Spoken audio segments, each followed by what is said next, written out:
దేవుని స్తోత్రం. మీ అందరికి నా వందనాలు. అందరూ బాగున్నారు కదండి. నేను వీడియో పెట్టాను, మీరు చూశారని నమ్ముచున్నాను. అంతేకాకుండా నా సబ్స్క్రైబర్స్ అందరి కోసమే నేను చిన్న ప్రార్థన చేయాలని నిర్ణయించుకున్నాను. మరి బబులు అనేటువంటి యొక్క బాబు కూడా వాళ్ళ ఫ్యామిలీ గురించి ప్రార్థన చేయమని అడిగారండి. చూస్తున్నాను, దేవుడు వాళ్ళని చల్లగా చూస్తాడు. మీరందరూ కూడా క్షేమముగా ఉండాలని ప్రార్థన చేస్తూ ఉన్నానండి.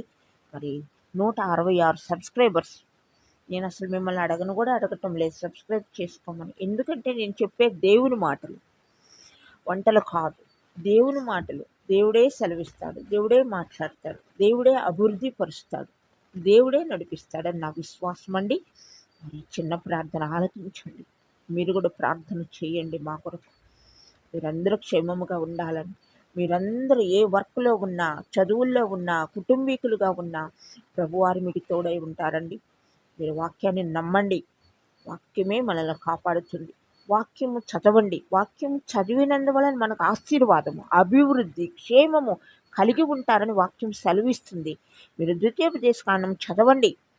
బైబిల్ వదిలిపెట్టద్దు, బైబిల్ చదవండి. చదివి వాక్యానుసారముగా జీవించండి. నేను మాట్లాడేది ఒక చిన్న పాయింటే నేను తీసుకుంటున్నాను. దాని